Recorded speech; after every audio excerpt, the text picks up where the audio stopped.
Ela é licenciada em História, bacharel em Direito, mestre em Educação, além de professora do ensino fundamental por mais de 20 anos. Atualmente é servidora do Poder Judiciário do Espírito Santo, lotada como analista judiciária na primeira vara da Infância e Juventude de Vila Velha, onde atua também como instrutora em mediação escolar, comunitária e círculos de construção da paz no ambiente escolar e comunitário. Atua também como mediadora judicial, facilitadora em justiça restaurativa e círculos de construção da paz, que é o tema da nossa conversa de hoje. Com vocês, Jaqueline Almeida. Bom, gente, hoje eu queria começar o vídeo pedindo para você se inscrever no nosso canal, clicar aqui, ativar as notificações para ficar por dentro de todo o conteúdo que a gente vem produzindo aí com muito carinho, conteúdo de valor sobre reflexões importantes e atuação de profissionais que contribuem com a sociedade melhor. Bom, a nossa entrevistada de hoje, né, como a apresentação já disse tudo, mas é um Pokémon muito difícil de ser capturado. É um Pokémon raro, especial. Gostei do Pokémon.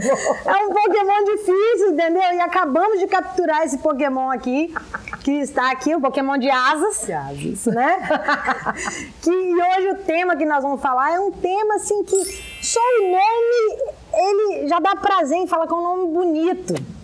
Né, que são círculos de construção de paz. Nós estamos aqui com a Jaqueline, que vai falar para nós sobre esse tema. Eu acho que a gente precisa começar, então, entendendo de onde surgiu isso, né, essa metodologia de trabalho, né, e o que é, né, dar um release para nós do que, onde surgiu, como surgiu e o que vem a ser isso. Uhum. Bom, eu vou começar falando que o círculo ele não foi algo que a gente tenha inventado, algo que a gente aprendeu com ancestralidade. Tanto que quando nós montamos o centro do círculo, a gente faz uma referência mesmo à ancestralidade, porque em qualquer comunidade que se tem notícia, nos agrupamentos humanos de qualquer parte do mundo, o círculo era utilizado para se conversar. Conversar para resolver questões, conversar para decidir algo importante para aquele grupo. Então, todas as nossas povos originários, e aí eu estou falando de povos originários da América, povos originários da África, da Oceania, utilizavam essa metodologia de conversar em círculo, de resolver suas questões em círculo. E aí eu vou para a origem. Mas como é que nós sistematizamos isso hoje nos espaços que a gente tem utilizado, os círculos de paz? Vários foram os momentos em que as instituições precisaram encontrar um outro caminho para resolver os problemas que precisavam ser resolvidos.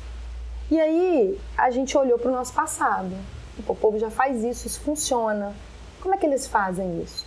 E aí foram aprender. Então vários são os professores, os australianos, os neozelandeses, mas eu vou falar da minha fonte, de quem me ensinou e com quem eu estudei e aprendi, que é a professora Kay Pranes, que é uma referência mundial.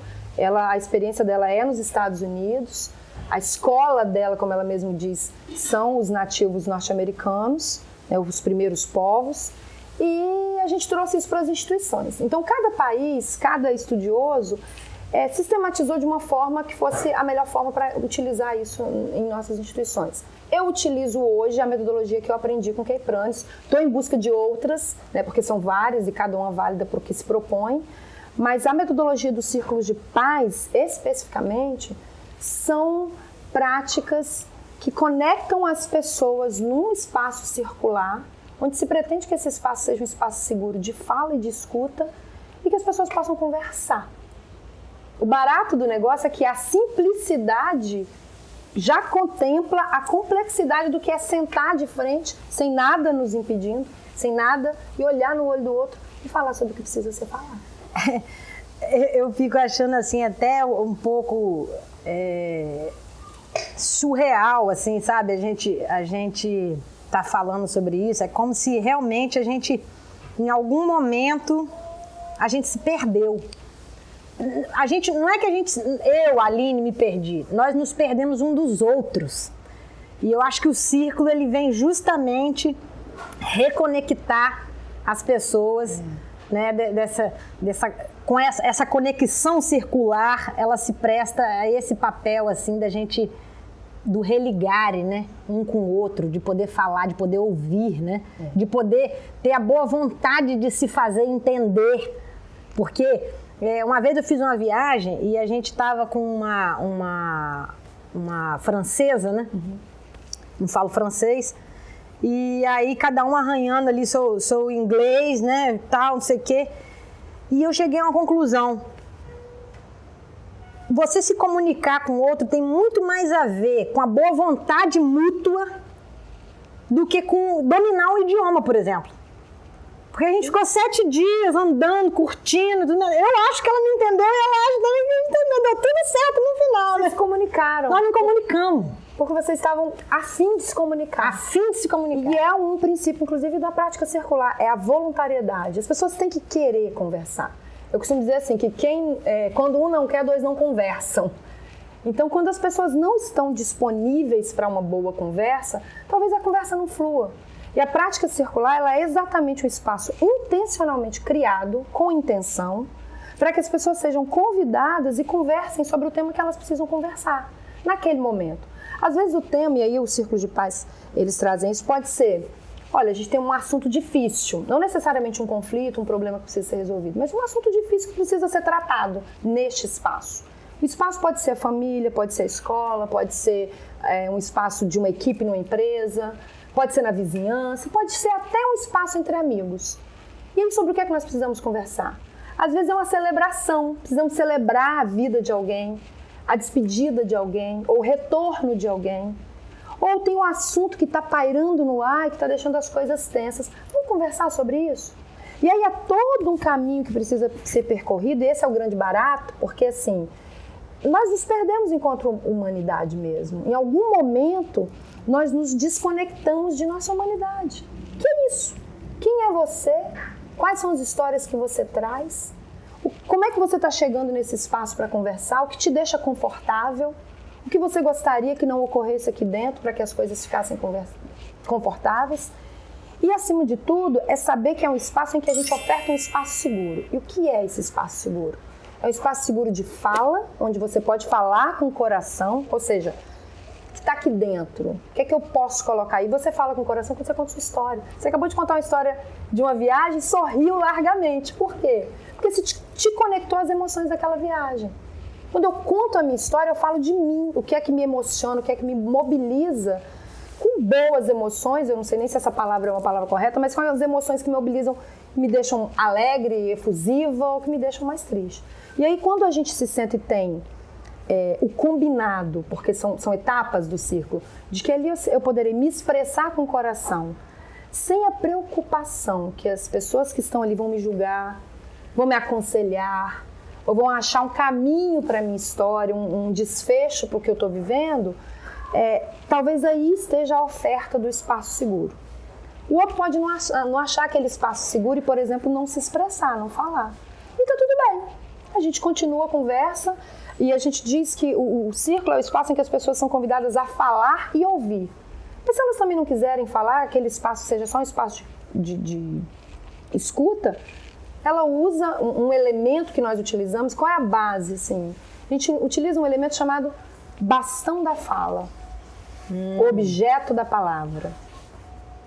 E o que é esse objeto? Então, ele regula a fala, né? Você vê que aqui a gente montou, o círculo ele tem um centro, porque nós consideramos, às vezes eu nem uso o centro do círculo, nem monto, vai depender do grupo, da conversa, mas o centro, ele é utilizado para que as pessoas que têm dificuldade de se sentar assim, porque a gente é enfileirado, né? A gente vai para o jardim, a gente vai para a primeira infância lá para a escola e o primeiro lugar que colocam a gente é numa rodinha. Depois essas rodinhas começam a desaparecer. A gente só volta depois, quando você vai para o bar com um amigo, aí você volta de novo a fazer roda, né? Mas as instituições vão nos enfileirando. E a gente começa a olhar para a nuca um do outro. A gente começa a colocar mobília demais e tá tudo bem, a forma como a gente foi se organizando. Mas nós percebemos que as pessoas às vezes têm muita dificuldade de ficar assim, sem nenhuma mobília, sem nada que proteja o corpo um do outro. E aí o círculo, ele representa esse lugar de repouso do olhar. Aqui eu vou colocar coisas que façam com que as pessoas se sintam conectadas ao espaço, à conversa, ao grupo. E aí, se eu tiver dificuldade de encarar o outro no olhar, É um ponto de fuga. é um ponto de atenção. De atenção. Onde a pessoa coloca a sua atenção enquanto escuta, ou até mesmo quando fala. Eu falei ponto de fuga aqui, mas no sentido artístico, tá? Que eu sou artista, Sim, é ponto de sim. fuga da perspectiva visual. Entendi. Eu posso fugir do olhar do outro e repousar meu olhar naquele espaço. Que eu Sem tô saída. Sem sair. Sem me desconectar e sem ser desconectado pelo grupo. Porque a ideia é a conexão. E aí, as pessoas podem repousar seu olhar ali, e ali a gente costuma colocar objetos que conectem a pessoa ao grupo, ao assunto e ao que precisa ser conversado ali. Normalmente a gente coloca alguns objetos, né, para que representem essa conversa ou esse grupo, e até utilizamos do centro o bastão da fala. O bastão da fala, muitas vezes, é um objeto que tem a ver com aquela conversa. Eu trouxe aqui, né, a girafa, que é um objeto que a gente costuma usar muito, que é um símbolo de uma ferramenta que a gente utiliza muito, que é a comunicação não violenta. Mas pode ser um bastão de fala, uma girafa? Pode. Inclusive, ele tem vários sentidos, né? Ah, tá. É um bastão assim. Não precisa ser um bastão. Não. Qualquer objeto que simbolize, por exemplo, com professores, eu posso usar um marcador de quadro. Entendi. Um bastão como objeto. Os bichinhos de pelúcia a gente utiliza muito porque normalmente as pessoas podem se sentir tensas e elas utilizam isso para poder descarregar um pouco da tensão na hora de falar. Entendi. Então a gente gosta de usar às vezes uma bolinha, né? Então esse bastão ele roda num sentido ou no outro e cada pessoa, e isso é uma característica importante da prática circular. Quando está com o bastão nas suas mãos, aquela pessoa tem o poder da fala. Então, o círculo também é sobre empoderamento. É sobre dizer para a pessoa, toma lá, fala. E a pessoa pega aquilo, pega o seu poder e utiliza como quiser naquele espaço. Eu quero falar e fala, responde as perguntas que às vezes a gente elabora, ou oferece o seu silêncio, que é uma forma de se comunicar. Eu me comunico com o meu silêncio, permaneço e posso passar. Qual é o barato aqui? As pessoas não conversam para responder uma a outra, esse é o convite. Escuta com interesse, com empatia, com compaixão, o que aquela pessoa tem a dizer. E não se preocupe em elaborar juízo, em julgar, em elaborar alguma resposta. E na medida que cada um termina sua fala, a gente vai passando o bastão e todos vão se expressando da forma que acharem que é melhor. Ou falando ou ofertando silêncio. Deixa eu te fazer uma pergunta aqui que me ocorreu agora. Uma publicação numa rede social, aquele campozinho em branco onde você escreve e posta o que você quiser. Aquilo ali é um lugar onde você está com o bastão da fala. Por que dá tão errado isso? Dá errado porque normalmente nós falamos e estamos querendo comunicar algo para o outro. E aquele outro vai receber aquilo com toda a bagagem dele, com tudo que ele tem de história e com a interpretação que está nele. Então, tudo que eu interpreto do que o outro me diz é meu. É uma história minha. E quando eu sento no ambiente que é circular, o preparo que as pessoas têm é de que escute com empatia, com atenção, com interesse. Os aborígenes australianos, eles têm uma expressão que é pinakari. Não sei se é assim que se pronuncia, mas é algo que diz mais ou menos assim. Esteja presente, aterrado ao momento. No círculo esse é o convite, porque as pessoas se conectem de forma muito aterrada. E aterrado é botar o pé no chão. Eu estou aqui, eu estou presente e eu sinto a vibração do espaço. A vibração do espaço tem a ver com o tom de voz que a pessoa fala, com a carga de emoção que ela coloca e o quanto aquela história é importante de ser contada ali e o quanto é importante que eu esteja ali, olho no olho, ouvindo e dizendo sua história, nesse momento, é o que eu tenho de mais importante para fazer. Eu não quero ouvir sua história para aconselhar, para julgar. E talvez nesses espaços a gente não tenha essa oportunidade, né? E no círculo é isso. Eu vou me expressar. E talvez eu não preciso nem sentar em círculo para resolver algo, mas eu só preciso falar. Mas o círculo ele pode ser utilizado assim com um grupo de pessoas que absolutamente não se conhecem, por exemplo? Pode. Ele tem várias funcionalidades, o círculo. Então eu posso, por exemplo, reunir pessoas que nunca se viram, escolher um tema que seja, que eu considere um tema neutro, por exemplo, para apresentar a prática. E aí a pessoa vivencia, por meio de perguntas guiadas, o que é. E tem uma coisa que é muito importante na prática circular, que é o que eu acabei de falar, é a vivência. Nada do que eu disser sobre o que é estar num círculo, sobre o que é participar disso de forma vivencial, vai te fazer experimentar ou chegar perto do que é participar de uma prática circular. Seja com pessoas que eu conheço, seja com pessoas que eu conviva, seja com pessoas completamente desconhecidas. A experiência, a vivência que vai te dizer, caramba, isso faz sentido para mim, isso é algo que pode ser utilizado, e as pessoas costumam fazer muitas conexões de como utilizariam isso nos seus espaços de trabalho familiar, entre amigos, né?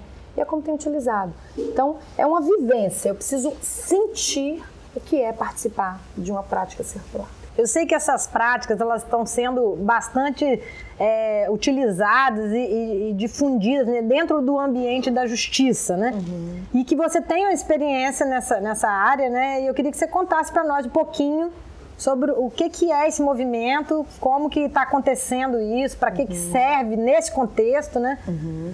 Então, nós temos no Brasil vários movimentos em vários estados bem sedimentados, em São Paulo, no Rio Grande do Sul, que foi a porta por onde isso entrou no Brasil, Fortaleza, várias experiências. E no Espírito Santo, isso começou quando eu fiz um curso, né? Entrei em contato por meio do juizado onde eu trabalho e acabei indo fazer a formação como facilitadora, foi uma formação que veio para o Espírito Santo, vários facilitadores em justiça restaurativa que utilizam a prática circular, mas também para resolução de conflitos. Então a gente trabalha, é uma metodologia que tem uma outra dinâmica, né? A gente tem encontros prévios, por exemplo, com as pessoas, e tem sido utilizado para tratar da prevenção de conflitos, mas também para tratar conflitos já instalados, com processos em tramitação, em crimes, pensando que a ideia principal é a autorresponsabilização de quem comete o dano, que todo crime, todo mal cometido, crime ou não, ele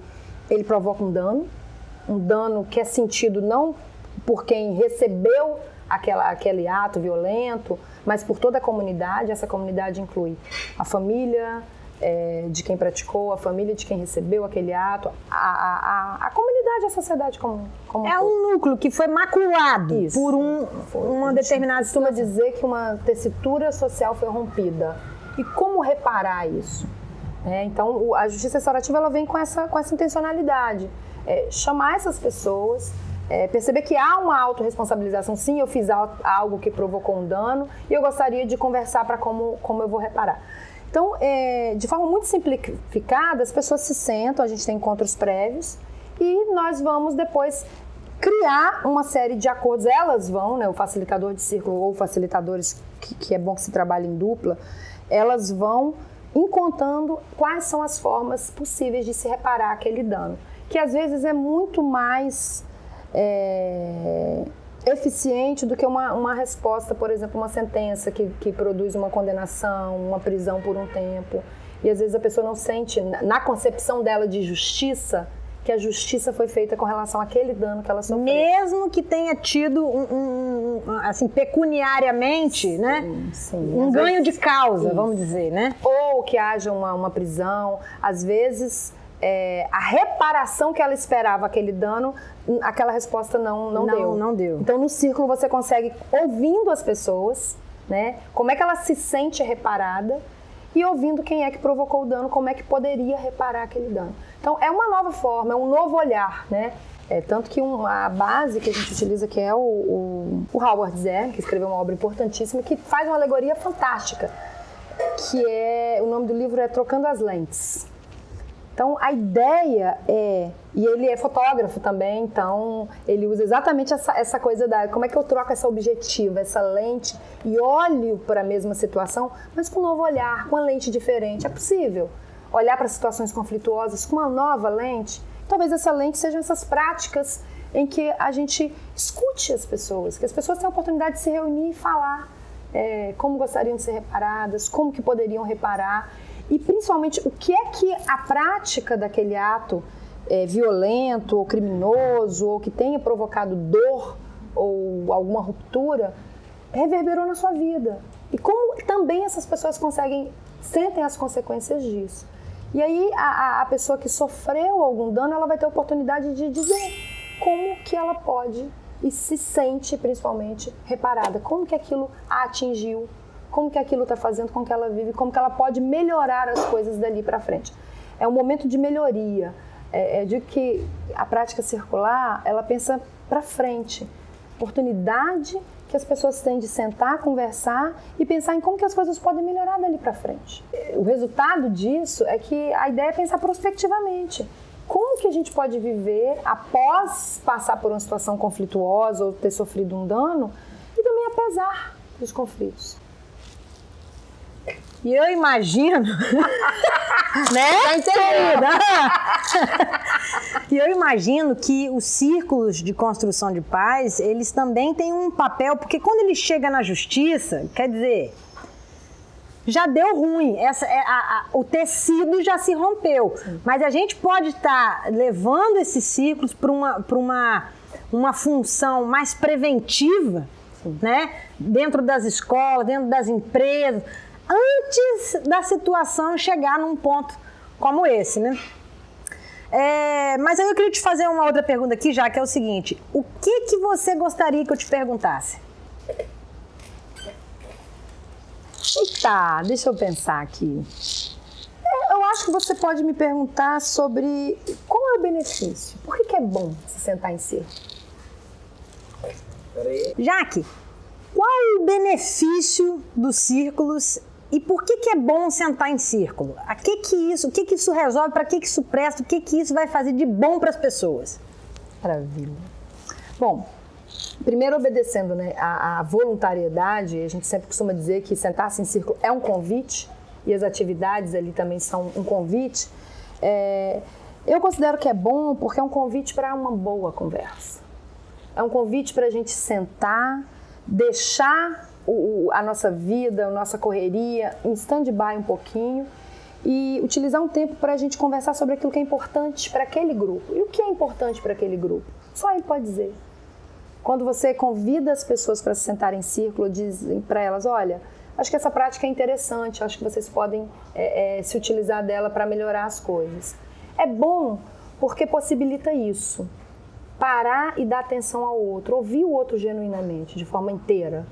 É bom porque a partir dessa conversa, dessa escuta, muitas coisas podem ser ditas nesse espaço em que pessoas que convivem há anos não sabem uma das outras. Há uma energia, e a gente gosta de dizer isso, que circula durante a realização de um círculo, em que um impacta o outro de uma determinada forma. Às vezes a sua história, contando a sua história, ela se conecta com uma que eu vivi e aquilo vai me impactar de uma forma que vai melhorar nossos relacionamentos. Porque o círculo é sobre relacionamento. E relacionamento é quando a gente se encontra, é coração e mente, é aquilo a que a gente dá significado. E as nossas histórias, elas são cheias do que nós damos significado. Significado importante de algo para você pode não ser para mim, e tá tudo bem. Quando eu compreendo o que é importante para você, eu consigo me relacionar e conviver melhor com você no mesmo ambiente. Isso, espaços continuados de convivência. Escola, empresas, ambientes em que as pessoas precisam ficar muito tempo juntas. São espaços em que muitas vezes esse relacionamento não tem lugar de se construir. E as práticas circulares, elas podem ajudar as pessoas a construírem esses espaços. Vamos fazer um ciclo para conversar sobre isso? Vamos. Então, por que é bom? Porque faz com que a gente se acostume a criar espaços intencionais de fala e de escuta respeitosa, de falar com o coração, de ouvir a história um do outro. E isso gera melhores relacionamentos. Isso gera conexões mais fortes daquelas pessoas e pode, inclusive, evitar conflitos naquele espaço. Para os adolescentes é fantástico. É lugar onde os adolescentes podem se sentir genuinamente ouvidos e respeitados, numa perspectiva de respeito que costuma ser um pouco diferente da perspectiva do adulto. Bom, Jaque, com todo respeito, qual foi o maior perrengue que você já passou num círculo? Eita! Então, eu costumava dizer que eu tinha medo de entrar no círculo porque ele é sempre uma novidade, né? Mas hoje eu não digo mais que eu tenho medo. Hoje eu tenho um profundo respeito, né? Eu digo que eu tenho um profundo respeito pelas pessoas e talvez o maior perrengue que eu tenha passado não tem a ver com a situação, mas é comigo mesma. É comigo mesma. Como que eu continuaria sendo respeitosa, empática, não julgadora, natural, ouvindo histórias que talvez fossem histórias com as quais eu não concordasse, estando sentada diante de pessoas cujos valores eram muito diferentes do meu. Essa é a maior prova do facilitador, né? Então, eu me sinto num perrengue quando eu escuto uma história e já me conecto com algo que eu rechaço. Falo, opa, isso é algo que está bem distante daquilo que eu penso como válido de comportamento para o mundo. Mas aí eu vou lá e me lembro de um pressuposto, que é o que eu digo para os meus alunos. Quando você se perder na técnica ou achar que algo tá em perigo ali, você volta para o que a gente chama de pressupostos do circo. E aí eu vou para um pressuposto que é importantíssimo e no qual eu acredito muito. É que todo ser humano é bom, sábio e poderoso. E às vezes esse ser humano, ele fica escondido debaixo de muitas camadas. E essas camadas podem ser o que aquelas pessoas fazem e mostram para o mundo. Às vezes o que eu mostro para o mundo e o que o mundo vê são minhas ações. E elas não podem ser, às vezes, em alguns momentos, agradáveis. Então, o meu maior perrengue costuma ser quando eu me sento diante de pessoas com quem eu não concordo, cujas falas não me representam, e permanecer ali, respeitando aquele ser humano, conversando com ele com o respeito que ele merece, pensando completamente diferente de mim.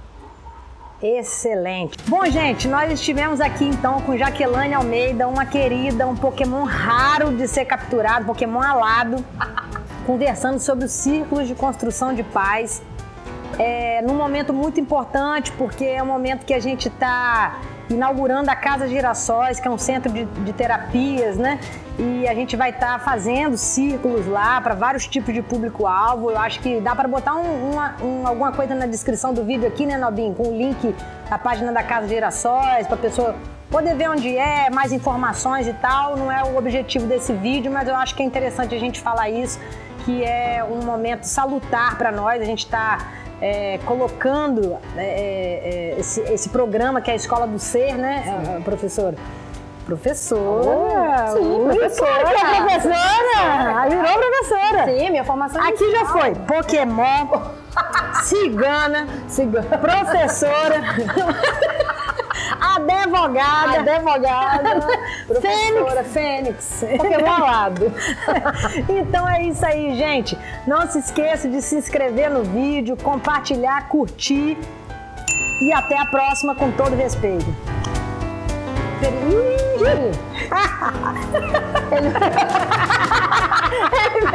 é tanto balangandã, é muito balangandã, tem até um chocalho. Você não viu, mas a câmera viu.